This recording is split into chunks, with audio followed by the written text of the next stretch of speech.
So, Joe, here we are. Where do we go from here?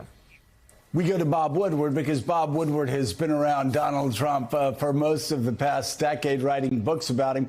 Bob, I'm curious about where do you think this country is as we move towards a second Trump term?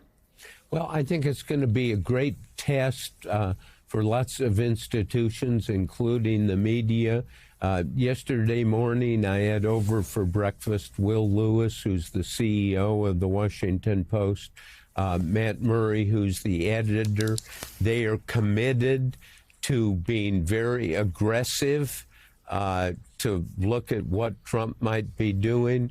But I think the motto is no cheap shots, that we have to be really steadfast in the reporting, but get out some of the politicalization of the commentary and stick to the facts. I know they're committed to doing that. The Washington Post is a strong institution, and I think in coming months is going to get stronger.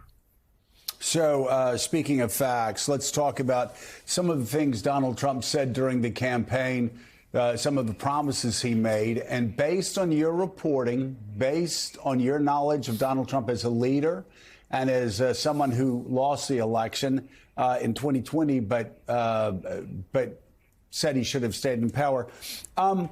What should Americans make of Donald Trump saying that he was going to arrest Liz Cheney or put her in front of a firing squad, that he was going to arrest Mark Milley, that he was going to shut down CBS News? I could go on and on. There are, of course, 1,000 things that he said that many people found shocking. Right now, you have people in and out of government trying to figure out, was that just Donald Trump on the campaign trail talking, or should he be taken at his word? Because his own supporters said, oh, he doesn't mean any of that. He's just saying that to rev up the crowd. I'm curious, based on your knowledge, if you were Mark Milley or you were Liz Cheney or you were CBS News, would you be worried right now? Well, of course you're going to be worried. Trump hasn't changed. I spent the last year of his presidency interviewing him for 9 hours, how he handled the coronavirus, and it was tragic. He doesn't understand lots of things. He likes to smash things up, and he's in for a fight. There's a lot of hand wringing in the Democratic Party now. The Democratic Party needs to come back to life. The news media is going to be there. There's going to be that tradition of accountability. I know your network, the other television networks. So we're going to have a fight, but let's keep it factual. Again, theme from at least what I'm going to try to practice is no cheap shots. At the same time, the aggressiveness of the reporting is going to be endless. It is going to be monumental. We're going to be measured. When I say we, the news media, but the country is going to be measured by how do we deal with this. He is somebody, I got to know him well, and he just does not understand lots of things. Does he have people that he will bring in who will maybe help him understand? No. So, Bob, you say you had time, and that's why I'm asking you these questions. So, again, when Donald Trump says that he's going to put the military and the National Guard out to arrest people like Nancy Pelosi and the next senator from the state of California, is that, again, based on your knowledge of Donald Trump, is that a credible threat? Is that a credible concern? Or is this just hyperbole, as a lot of Trump supporters say, oh, he just says that, he doesn't really mean it? Based on your knowledge, what is it? Well, there are a lot of people in that example in the military who are just not going to do it. They will not go along with extra. But I'm asking about Donald Trump. I'm asking about Donald Trump. If you don't want to state an opinion, I can move on, Bob. But I'm asking you, based on your knowledge of Donald Trump, I'm asking you to just report the news here, to give us insight, because you have better insight. Are these credible threats at this point, or was that just Donald Trump trying to whip up his crowd by talking about the military arresting Democrats? But Joe, you're asking me to predict the future. We can't predict I'm the future. asking for we your know insights. who he is.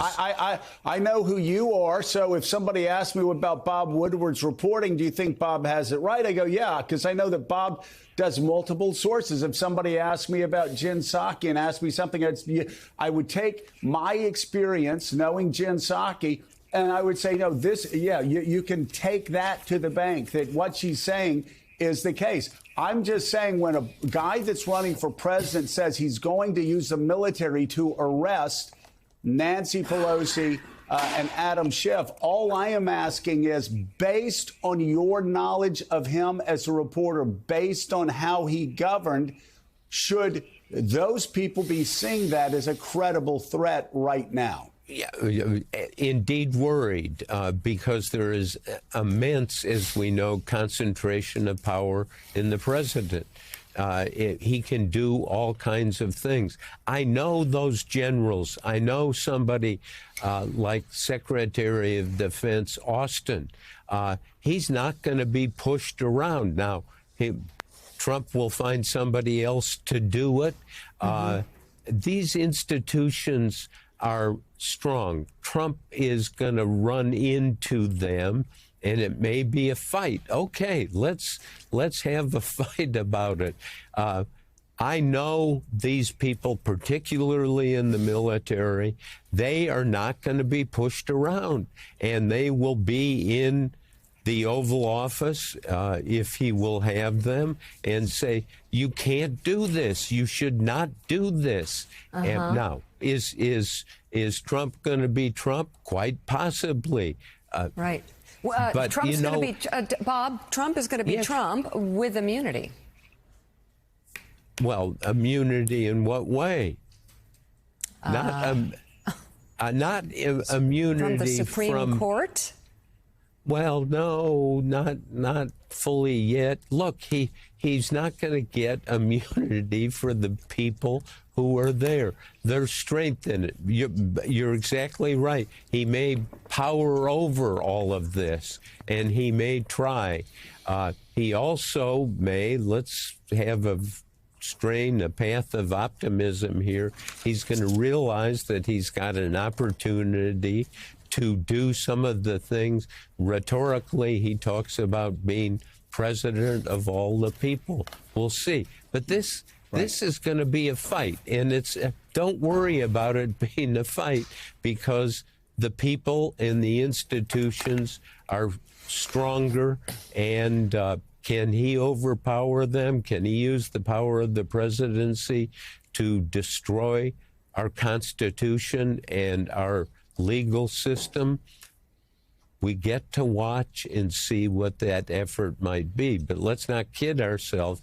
He's dangerous. He is somebody I've spent hours interviewing, just does not understand things, does not understand the responsibility of the president.